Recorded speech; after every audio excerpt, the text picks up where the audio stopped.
Дрогата е проблем и на тој кој ја користи, но и на целото семејство. Употребата на дроги и алкохол на млада возраст е особено ризично, бидејќи телото, особено мозокот, се во фаза на развој, а последиците од нивно користење може да бидат загрижувачки. Денес во приказна ќе говориме за овој проблем.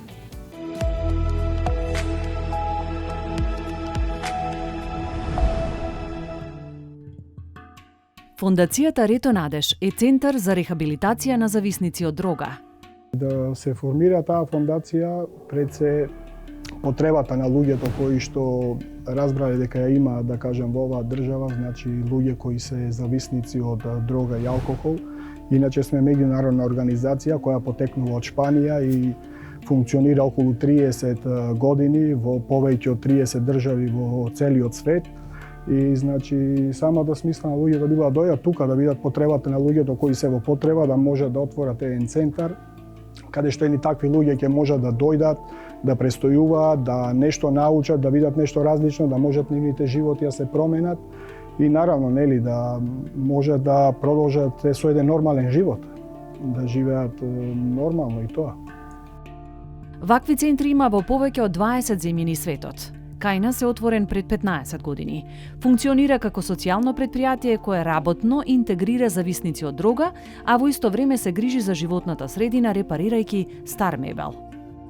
Како и секој кој што доаѓа во нашата организација, во нашиот центар, така јас дојдов во една голема потреба, да речам, соочен со еден голем проблем, кој што беше зависноста од дрога.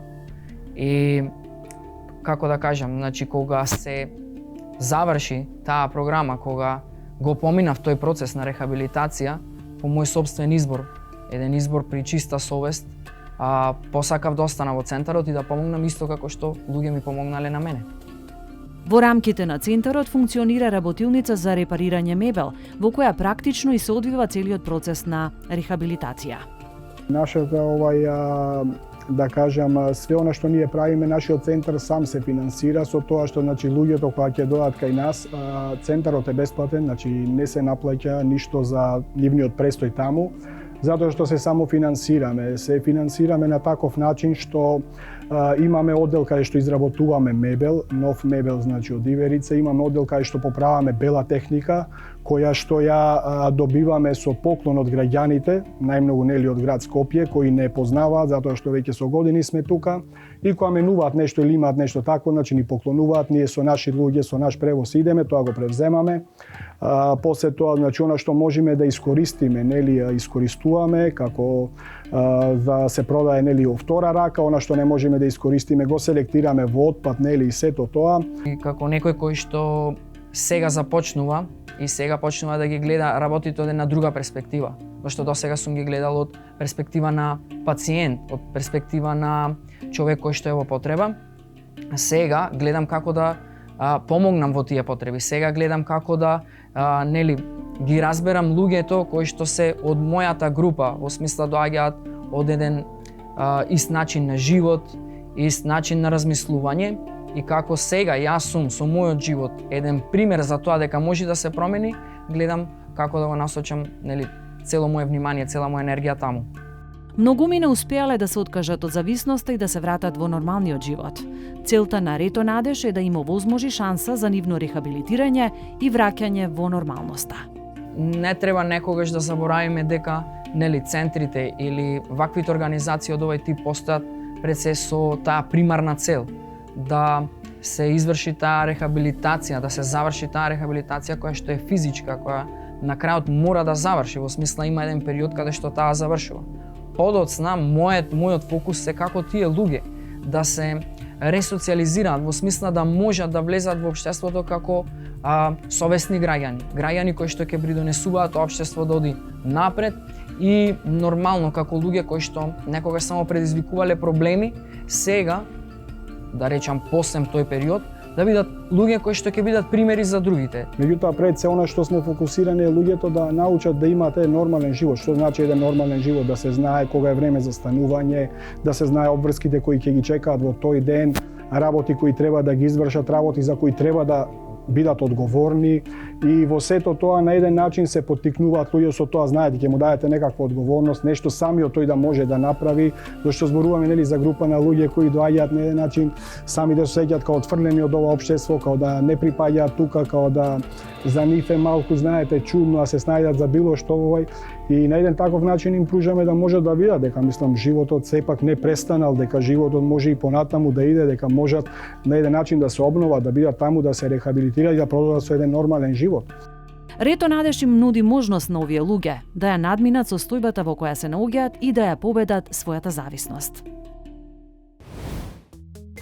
Меѓу младите често кружат разни информации и дезинформации за позитивните моментални ефекти на дрогите, но не и за негативните. Негативните ефекти врз здравјето зависат од видот на дрогата, дозата и зачестеноста на употребата на дрогата. Илегалните дроги можат значително да влијаат на психичкиот и емотивниот развој.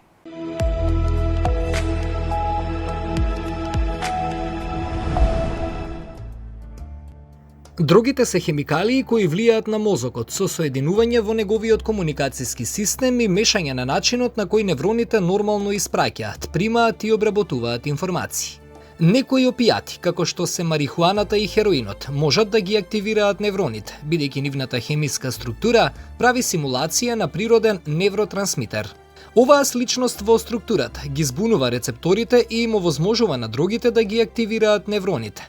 Иако овие опијати ги имитираат хемикалиите на мозокот, тие не ги активираат невроните на ист начин како и природниот невротрансмитер, што води до абнормални пораки кои се пренесуваат преку нервната мрежа.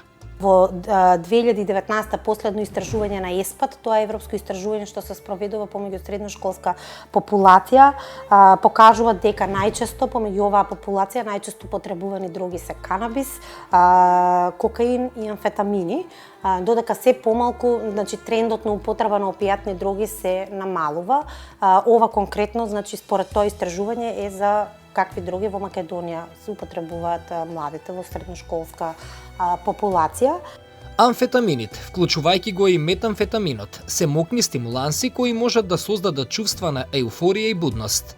Ефектите на метамфетаминот се особено долготрајни и штетни за мозокот. Амфетамините можат да предизвикаат голема телесна температура и може да доведат до сериозни проблеми со срцето и напади. Значи имаме краткотрајни последици кои што се јавуваат во самиот момент на конзумирање и долготрајни при хронична употреба.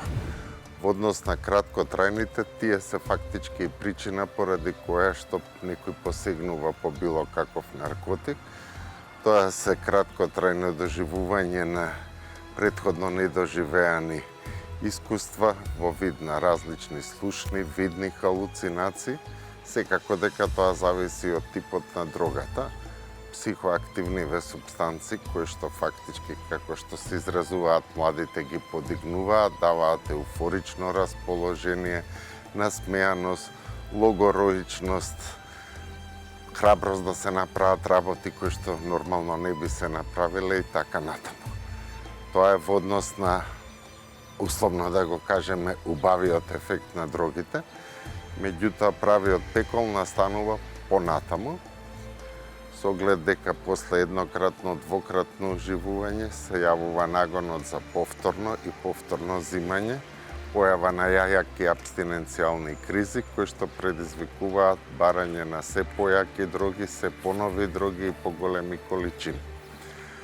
Секој кој што видел зависник кој што навлегува во криза, ќе свати колку е тоа мачно и колку е тешко да се излезе од тој затворен круг. Кокаинот е стимуланс со крајно дејство, што може да ги натера корисниците да го земаат лекот многу пати во една сесија, позната како бинг. Користењето на кокаин може да доведе до сериозни медицински последици, поврзани со срцето и респираторниот, нервниот и дигестивниот систем. Колку посиромашни стануваме како општество, толку повеќе кокаин има, што порано се сметаше за дрога на богатите. Одма да кажам и да предупредам, во Македонија многу малку има квалитетен чист хероин, значи тоа се работи многу често за синтетски примеси, за жал се става лимун, тоа се става гипс, Сме имале случаи при венска апликација да настанат и смртоносни последици токму поради таа нечиста дрога. Замислете што ќе се случи ако во вашите вени внесете 1 грам гипс. MDMA, екстази или моли, произведува ефекти на стимулирање и размислување. Тоа може да е зголеми телесната температура, срцето, крвниот притисок и стресот на срцето. Покрај тоа може да биде токсичен за нервните клетки.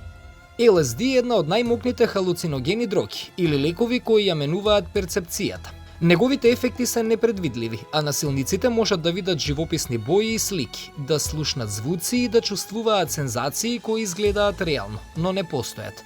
Корисниците исто така може да имаат травматични искуства и емоции кои можат да траат многу часа.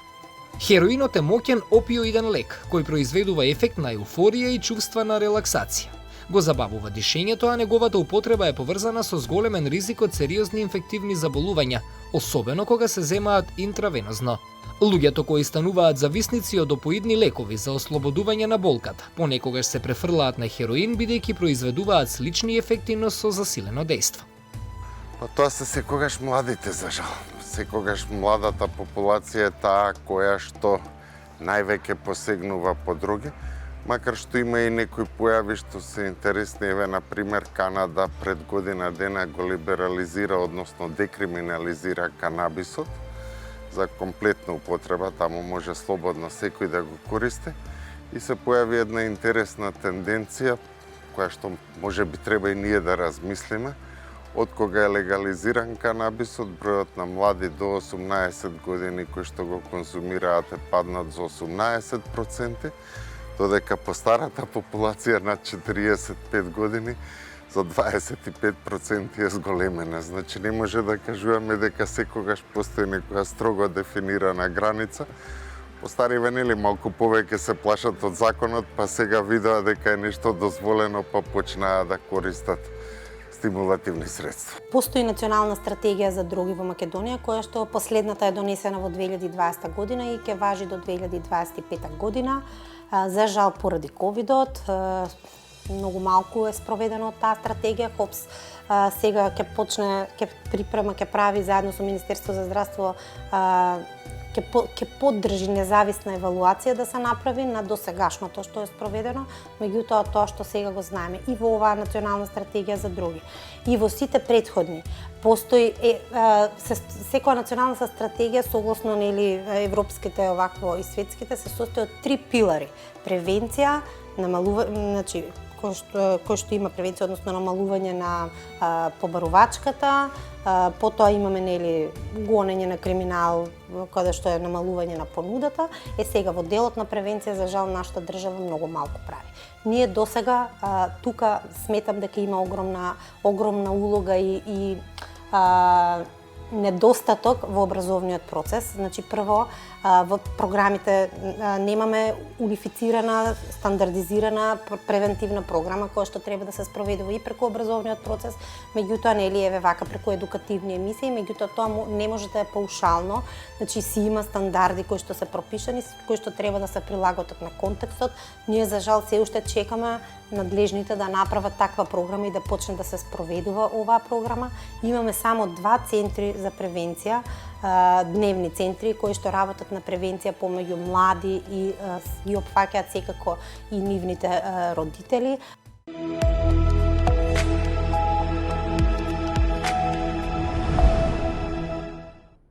Што значи проблематично употребување на дрогата? Проблематична употреба на дрога, иако терминологијата може не звучи најдобро, е терминологија која воведе Европскиот мониторинг центар за да се препознаат лицата кои користат дрога на проблематичен начин, и тоа значи дека или долготрајно користат или со инектирање користат дрогата, што е посебен ризик исто така. Значи многу години на користење на стимулација, амфетамин, кокаин, кои не мора да се инектираат, е проблематична употреба на дрога, но исто така и долготрајна употреба на хероин или некоја друга дрога ако се инектира. Што се случува со мозокот при употребувањето на опијатици и на дрога? Па, болеста на зависност е болест на мозокот. Овној орган кој е болен, тоа е мозокот. И затоа велиме ние дека адиктологијата спаѓа во neuroscience, односно наука за мозокот. Во мозокот настануваат и структурни промени, се менува структурата на мозокот, но и функционални промени, функцијата на мозокот не е иста.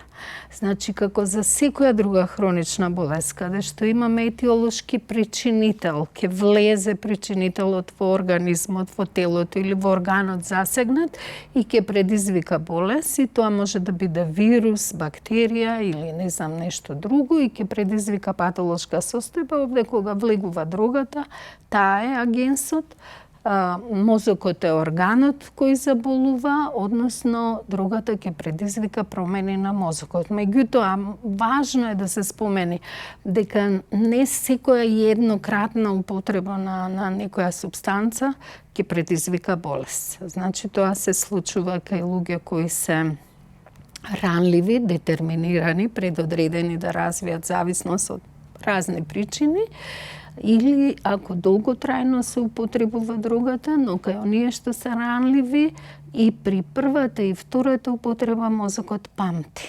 Памти што му чини добро и го повторува тоа да го прави, така да иако секогаш сите почнале со прв пат и со еднаш, дел од лицата развиваат зависност. Би сакала да ги споменеме децата. Како дрогата стигнува до децата? Па, субстанците, генерално, другата, терминологијата, вака да разјасниме што е друга, што е субстанца. Терминологијата друга, обично кај нас се препознава како нешто што е илегално. За мене, ама и за нас како здравствени работници, важно е што предизвикува штета, дали е тоа илегално или легално, не е толку важно. Со тоа се занимава полицијата и царината, односно деловите кои се занимаваат со намалување на понудата. Ние се занимаваме со намалување на побарувачката, како кога е достапна субстанцата и пристапна, како да не се земе, односно да се намали побарувачката. Така да, кога зборуваме за намалување на побарувачка, за илегални дроги може да зборуваме, но зборуваме и за легални дроги за побарувачка, што значи секоја субстанца што може да предизвика зависност е проблем. Тоа може да се кај децата цигари, може да е алкохол, може да се таблети кои одат со препишување, но се набавуваат и без препишување некогаш, може да бидат лекови кои се даваат без рецепта, содржат некои субстанции, исто така што се адиктивни, што можат да развијат зависност, а и легалните субстанции. Така да за децата сето тоа е достапно. Во ЕСПАД студијата, која е студија во средните училишта во нашата земја и во цела Европа се прави на 16 годишна возраст ученици во средните училишта, зборуваат дека достапноста и за легалните и за илегалните субстанции не е така тешка, таа е достапна. Конвенцијата за заштита на децата вели дека ние мора да ги преземеме сите мерки и активности за да ги спречиме, да ги заштитиме децата од употреба на субстанца. За жал тоа не работи 100%. Во некои земји веројатно поголем процент работи, во нашата земја за жал веројатно не работи така добро. Па среќаваме и на улиците деца кои пушат цигари, алкохолот, иако имаме некои превентивни средински мерки да не се продава под 18 години, на деца под 18 години, да не се служи во кафулињата на деца под 18 години, сепак е достапно тоа. Ако отидете во нашиот парк, ќе видите дека има достапен алкохолот. Сигурно постоја некоја техника која што и на пример и на родителите ќе им биде корисна во насока на справување комуникациско во поглед на објаснувањето на децата? Кога спомнав и вештини, значи децата и родителите треба да имаат одредени вештини. Кога зборуваме за децата, треба да има вештина како да се одбие, како да се каже не. Многу пати дрогата или рано сексуално искуство почнува само заради тоа што не знаат да кажат не. Особено кога децата цел живот ги учат, немој да викаш не, послушај го, он е возрасен, треба да бидеш умен, и потоа одеднаш дојдат во адолесценција и му велат, сега ќе викаш не, ќе одбиваш све, а он цел живот е воспитуван и учен дека треба да е покорен, треба да е послушен, не смее да е асертивен и да каже не, благодарам, чао, не ќам, оди најди си некој друг, јас немам тоа да го правам. А притисокот од врсниците е сериозен предизвик, затоа што притисокот од врсниците да ве прифатат врсниците значи дека вие добивате награда, тоа е задоволство. Во мозокот добивате задоволство и среќа затоа што врсниците ве прифатиле. И ќе бидете спремни да направите све за да припаѓате на групата. И 55% од децата и тоа го соопштуваат дека првото најчесто искуството поврзано со употреба на дрога било заради притисокот од врсниците, затоа тоа го правеле. Што се однесува до родителите, и децата треба да учат не само како да кажат не, комуникациски вештини, како да донесуваат одлуки, како да се справат со стрес и така натака. Родителите исто така комуникација со децата. Јас како да кажам, енергично се спротиставувам на тоа како ќе го препознаете вашето дете. Гледате ги зениците, па трепките па очите, па не знам дали ќе е нервозно, па дали ќе стане, дали ќе спие, и така се препознава и вие сега сте спремни да откриете и да превенирате. Сосема погрешна стратегија. Многу од симптомите во тој период се преклопуваат и не мора да значи дека може да направите уште поголема штета. А и уште нешто на вашата акција секојаш има реакција.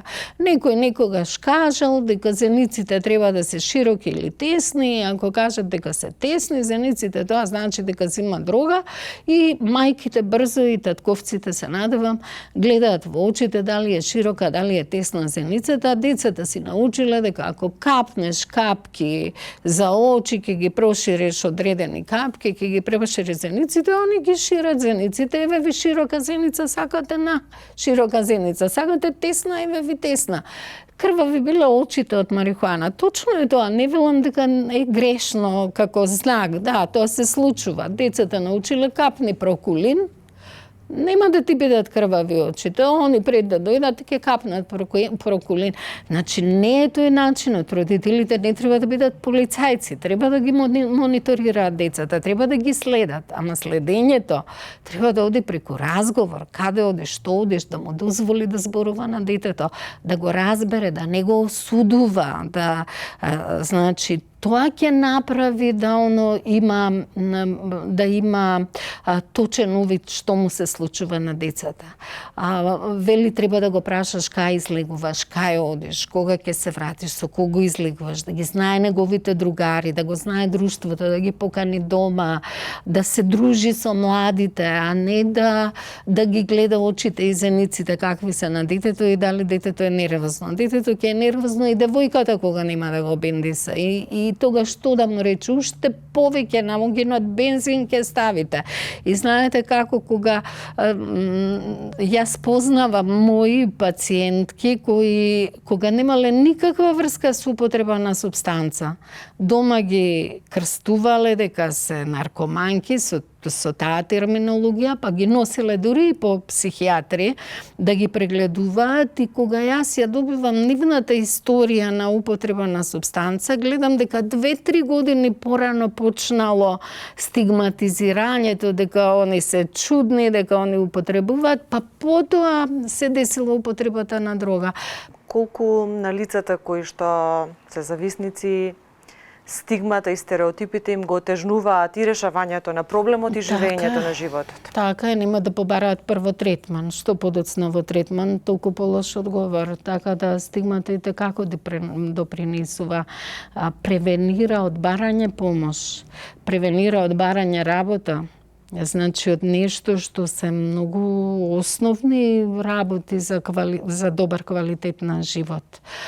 Така да стигмата кај нас, не само кај нас, за оваа популација, како и за други популации, е присутна и во света, ама особено кај нас е системски изразена. Во здравство, каде што најмалце треба да ја има можеби највеќе во едукација на факултетите, каде што треба за тоа да се предава, учи, испитува, кај нас ги избегнуваат комисиите кај што има диктолог, за да не би да би испрашуван, односно за да не ја научи таа лекција или таа проблематика, и факултетот така функционира со години. Јас сум во комисија за специјализанти, оние што треба да специјализираат психијатрија.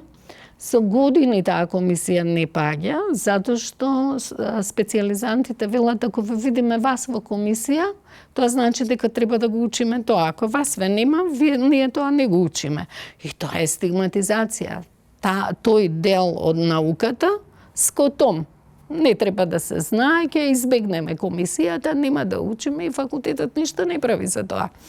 Во здравство, не знам од кај да почнам, каде да видите, дури во психијатриските институции и одделенија каде што зависноста треба да се третира, ние имаме стигматизација. Градска општа болница има написмено, колегите ми кажуваат дека има напишано, доколку лицето зима терапија за лекување на зависност од хероин, не може да биде примено на психијатриско одделение. Замислите, јас да речам во мојот оддел кај што работам, ако лицето зима антихипертензив, не може да дојде кај мене да се лекува од зависност, нека си оди кај кардиологот, нека си го лечи он и од висок притисок и од зависност. Потоа прават разни суптилни бариери за тие лица.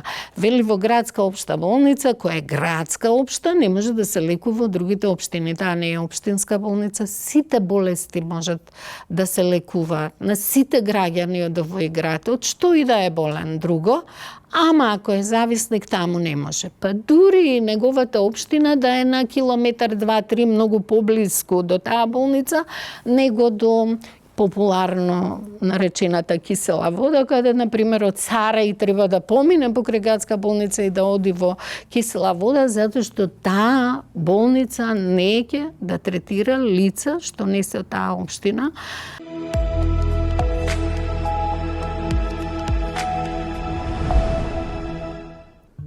Можам да кажам дека имаме едно поле од активностите кој што се однесува на токму на зголемување на свесноста на учениците од опасностите од користење на психоактивни супстанции. Иако морам да бидам искрена дека последнава година и можеби пост-корона периодот повеќе со други теми се бавевме.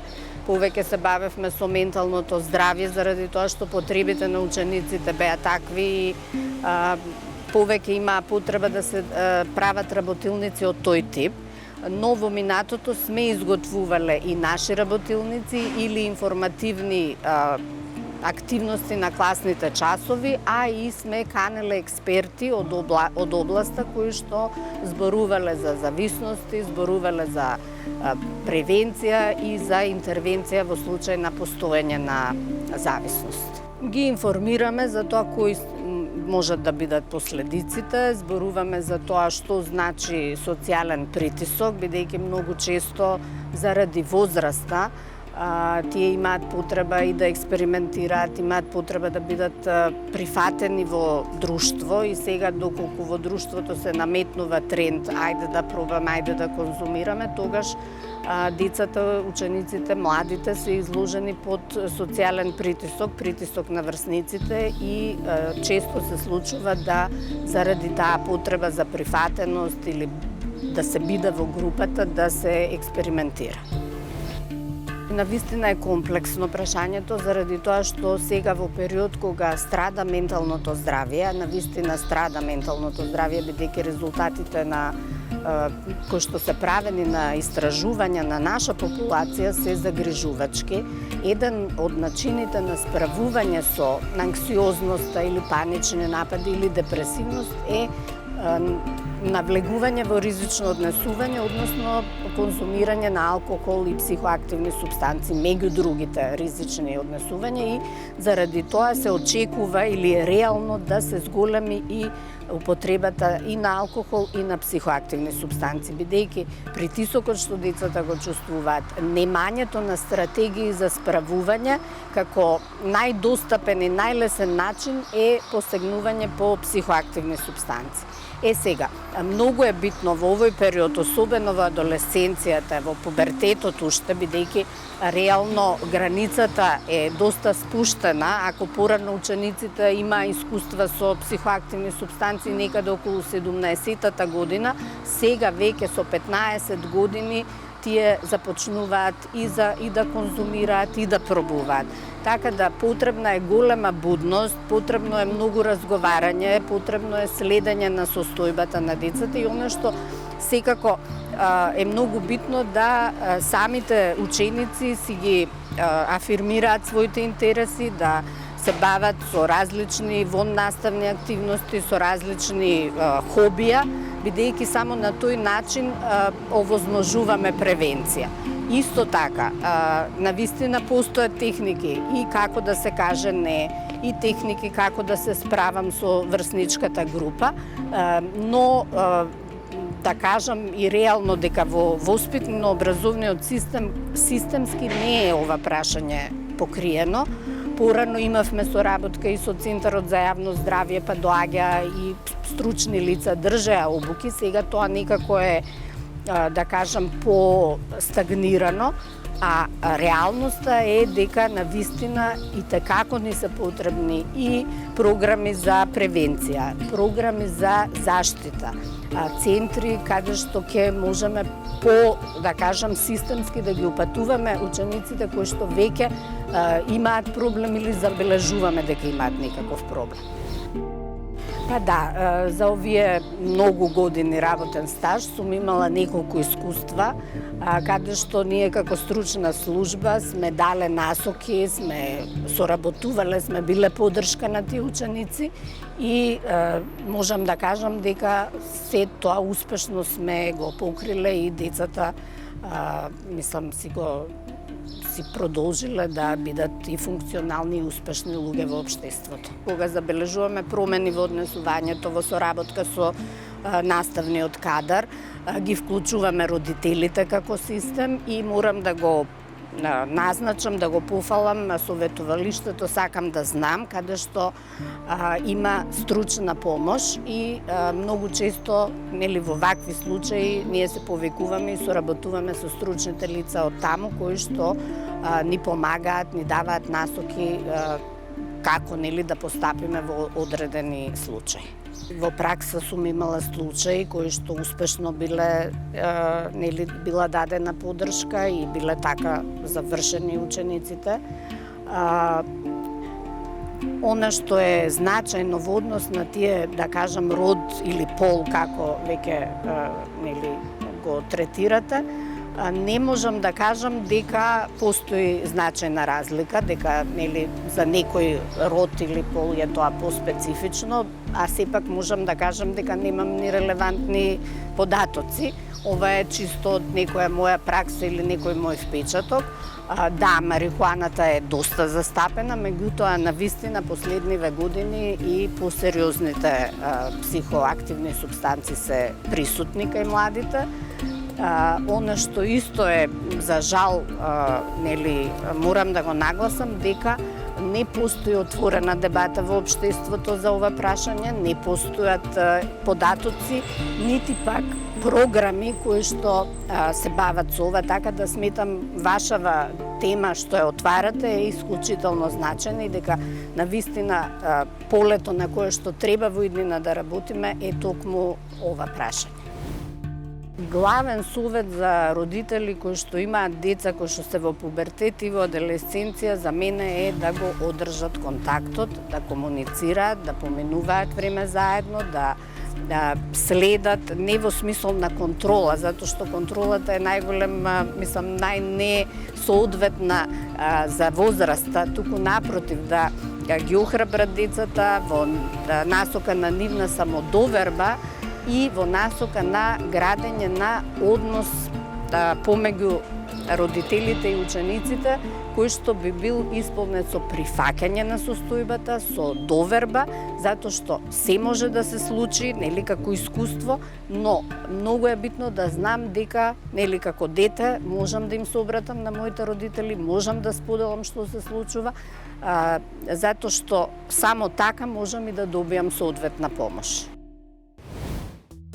Злоупотребата на дрогите, нивното уништувачко дејство не само на поединци, туку и на цели групи на претежно млади луѓе, бара брза реакција од општеството насочена кон изнаоѓање на методи ефективни за сузбивање на овој проблем.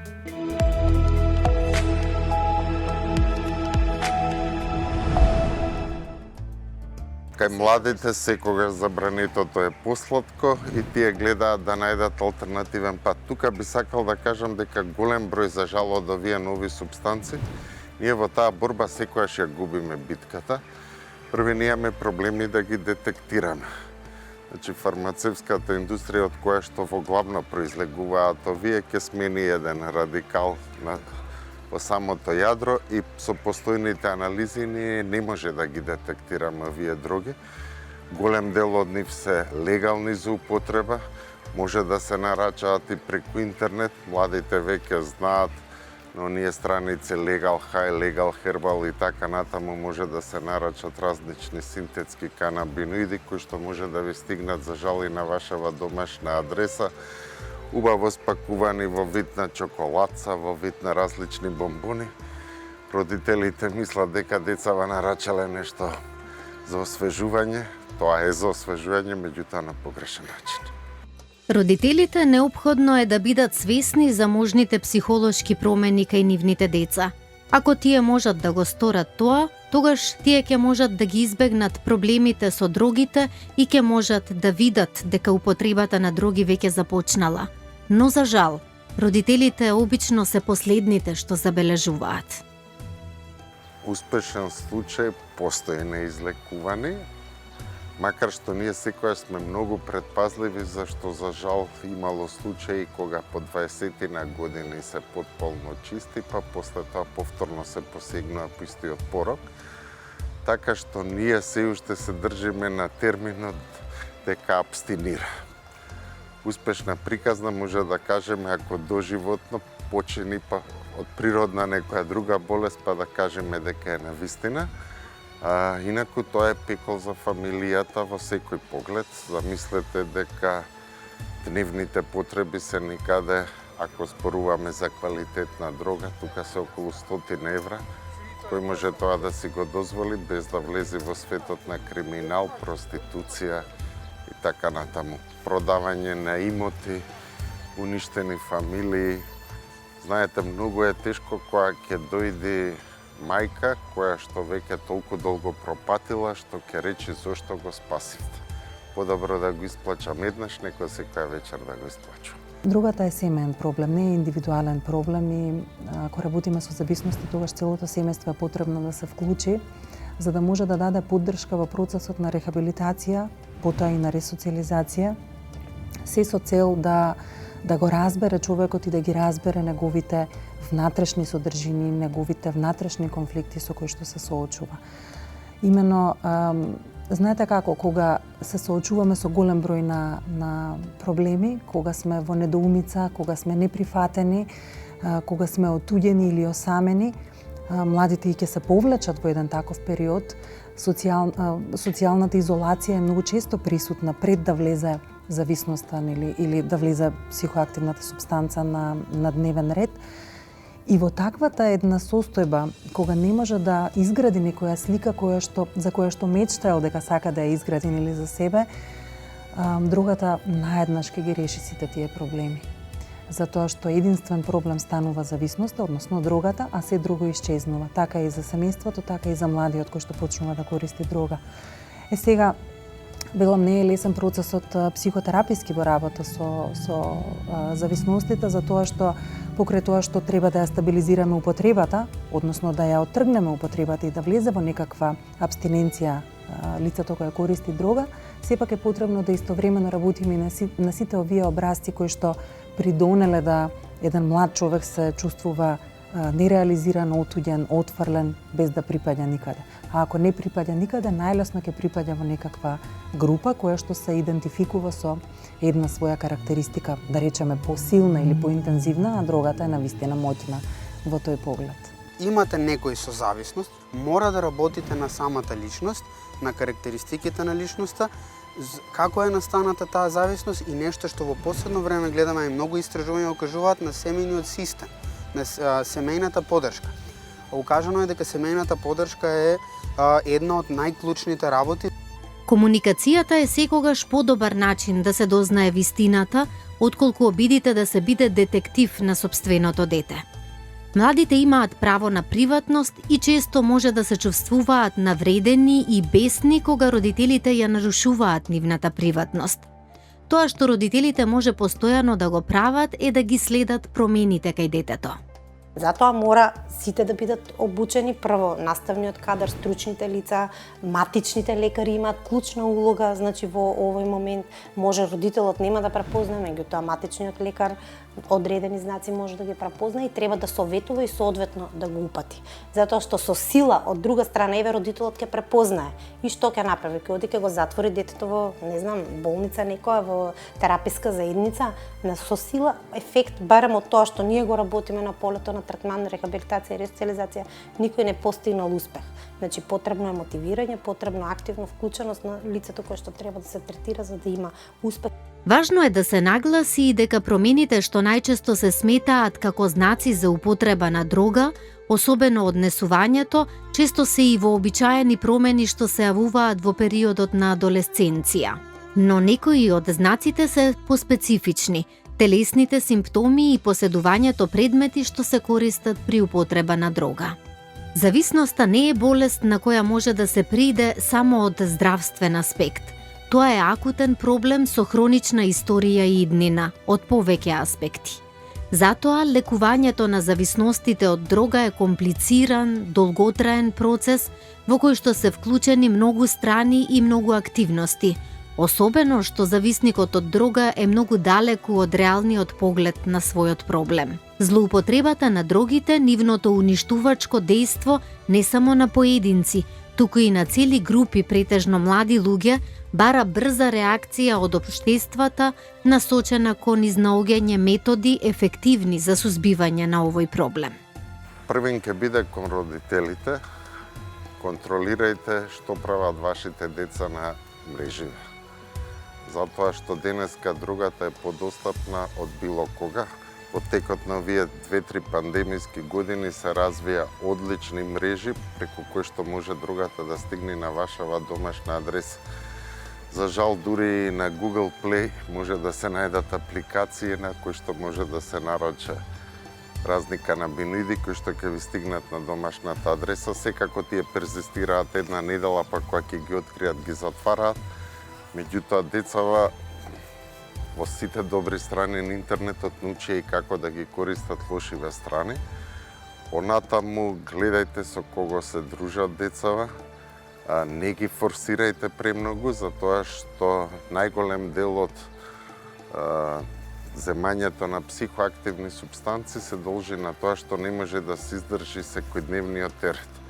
Сите сме свесни што прават родителиве, курс англиски, курс германски, хип-хоп, пливање, така натаму и така натаму. Децава сакаат да направат машини, тој терет децава не го издржуваат. Децава треба да имаат детство, треба да имаат младост, што повеќе да шетаат, ако ги видите, еве го парков позади, таму кош празен зјај, децава не се дома. Што повеќе да се разговара со нив. А во однос на децата да си пронајдат вистински идоли во ова време во кое што вредностите се уништени. Зависноста од психотропни супстанции е сериозен проблем и само со комбинирање на психосоцијалните методи може да се доведе зависникот кој што изразил желба за лекување од фаза на абстиненција во фаза на рехабилитација и реинтеграција во социјалната средина и општествениот живот. Во 70-тите години во Америка започната една така наречена војна против другите, каде што под плаштот за да се намали понудата на дроги, всушност се оди кон тоа да се апсат и затвараат луѓето кои што употребуваат дроги, и не само таму, после таа борба, да речеме, се проширува буквално низ целиот свет. Во некои земји како Филипини оди до крајни размери каде што буквално луѓе по улиците одат и ги утапуваат, ги убиваат. Кај нас, за жал, исто така, години наназад беше оваа стратегија, државна стратегија на некој начин, да речам, и многу од луѓето што употребуваат дроги беа само заради тоа што кај нив е најдена одредена количина за дроги, дури кога е тоа за лична употреба, тие беа судени, осудувани за наводна трговија со дроги и затварани по затворите, што секако во голема мера придонесе за да помеѓу народот се развие таква негативна перцепција за оваа група на луѓе. Втората причина поради која што се развива стигмата и е општествено неприфатлива е последиците кои што се создаваат поради употребата на дроги. Меѓутоа, кога имаме едно општество каде што не постојат хумани политики за третман и за прифаќање на луѓето кои што употребуваат дроги, тогаш доаѓаме до тоа да тие луѓе бидат отфрлени од општеството, маргинализирани, ранливи, и сето тоа доведува до таа негативна перцепција помеѓу народот за оваа група на луѓе. ХОПС како организација 25 години, од далечната 97 година, активно работи и застапува за воведување, воспоставување на вакви хумани политики во државата, кои што ќе придонесат да се намали стигмата. Една борба која што ја изборивме беше во Законот за спречување и заштита од дискриминација, да биде воведен посебен основ припадник на маргинализирани заедници, каде што кога по ниеден друг основ не може да најдеме, а се случува дискриминација на луѓе што употребуваат дроги, например некој ќе го избркаат од работа или нема да биде вработен само поради тоа што некогаш употребувал или во моментот на третман или активно користи некоја дрога која што не влијае на неговиот перформанс работен, да биде избркан од работа или да не го добие работното место, и тогаш бараме дискриминација по овој основ припадник на маргинализирана заедница. Тоа го сметаме за голем успех. Исто така, ова морам да го кажам, огромен успех е тоа што конечно, иако во законот и досега во кривичниот законник личната употреба на дроги и поседувањето за лична употреба не беше казниво дело, значи не беше кривично дело, праксата го криминализираше. И конечно успеавме се изборивме со последните измени во кривичниот законник во февруари оваа година да точно се утврди, се стипулира во законот дека поседувањето за лична употреба на било која психоактивна супстанција, наркотична дрога не представува кривично дело, и се надеваме дека ова ќе придонесе многу за намалување на стигмата и прогонот кој што го доживуваат луѓето што употребуваат дроги. Личноста на корисникот на дрога речиси без исклучок се поистоветува со неморална личност, несигурна, отуѓена, асоцијална, лабилна, нестабилна и незрела личност. Негативниот стереотип врзан за овие термини има силно влијание за зацврстување на срамот врз овие луѓе, што негативно влијае врз нивните животи и животите на нивните семејства. Не дозволувајте дрогата да го превземе вашиот живот. Довидување до следната приказна.